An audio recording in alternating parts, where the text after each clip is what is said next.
Welcome. We're going to do 9, 10, and 11 on this video, so let's do it.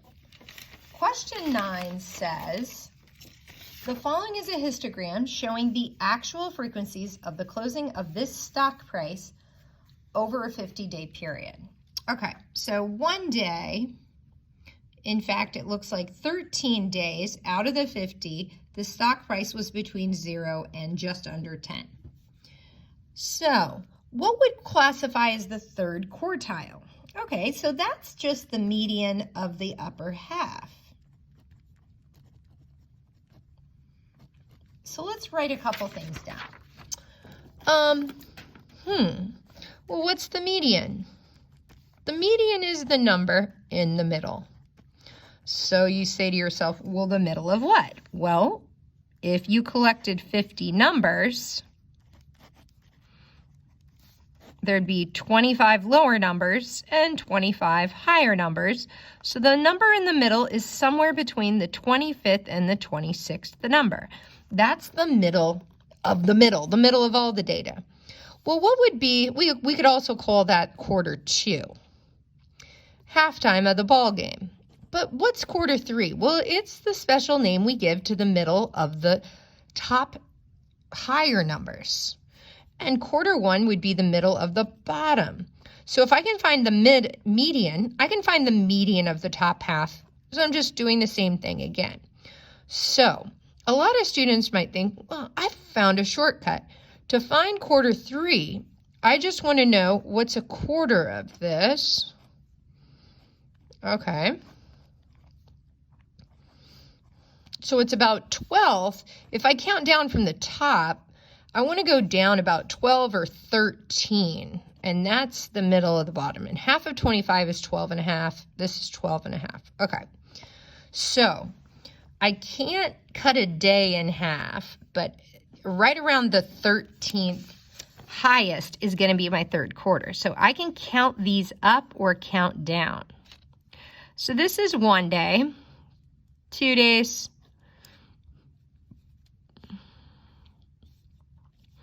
3, 4, 5 days, 6, 7 days, 4, 5, 6, 7. That's 6 more days, so 13 days. Ooh, so the 13th day is going to fit right in here. So that's between 30 and 40. Okay, now could I have counted up? Yeah, it would just take me longer. So half of 50 is 25. This is 13 and 8. So 13 and 8. 31. And then another 12 and a half.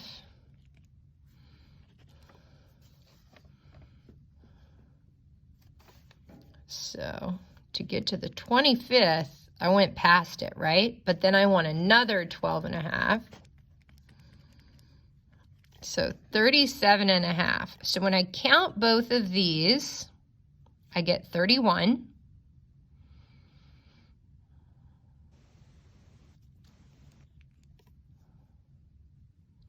Or excuse me, that'd be 21, sorry.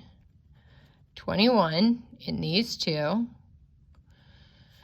And then another 15, I get 36. So this again tells me that the 37th day, highest day, is going to fall inside this box. So I've reconfirmed that this is where my third quarter is. 2 of the quarters are down here, and that's the point of the third quarter. All right. I'm going to write that out one more time. If it's 3 quarters, 50 divided by 4, because it's a quarter,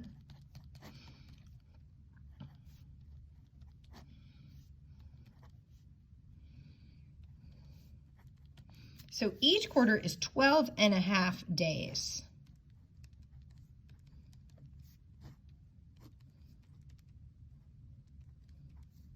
So the third quarter would be that many days in. As we said, if we add those all up, that'll be between the 37th and the 38th day on the stock exchange if you ordered them least to greatest. Okay. 10. For the histogram below, what correct location would be for the median and the mean? Okay, so for skewed data, we know the median is actually a better measure of center. We're going to draw on the picture, and it will be helpful if you can trace the picture. Okay.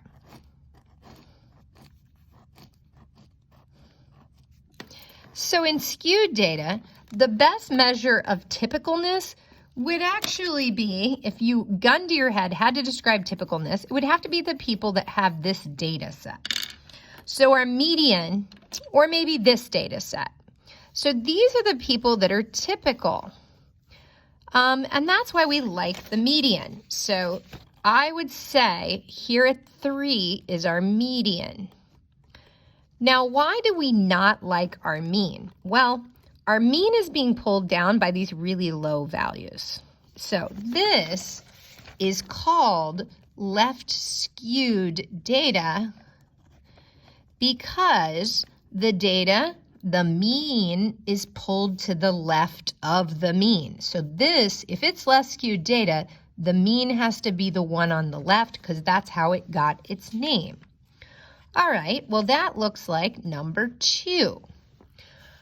Last but not least, what would this number 1 be? That's nothing. That's not something. So I'm eliminating choice A and B. I think 2 is the mean and 3 is the median, so that's choice D.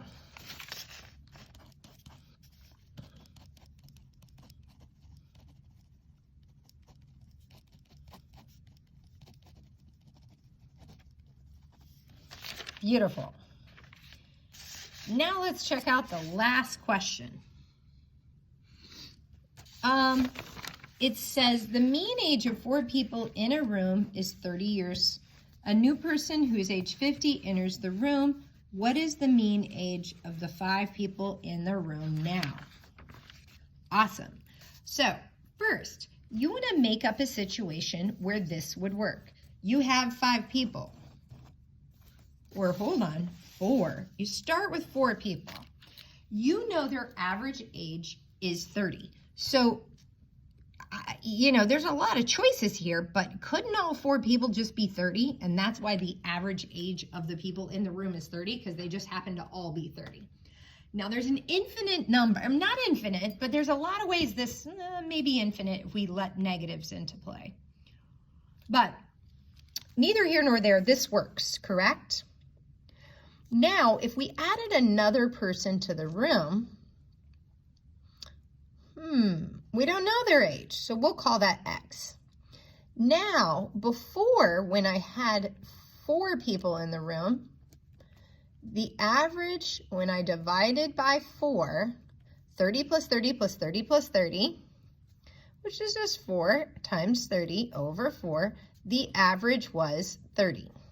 That was the average of the age of the people in the room. Once I add this person, the average age changes. It should go up.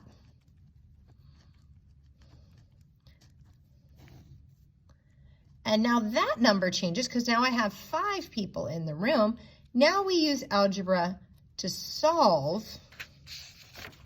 It says, what is the mean age in the room now? And we know this. Okay, so the person came in and they're 55. 55. So now they want to know the average. Okay, so 4 times the 30 plus the 55 all over 5.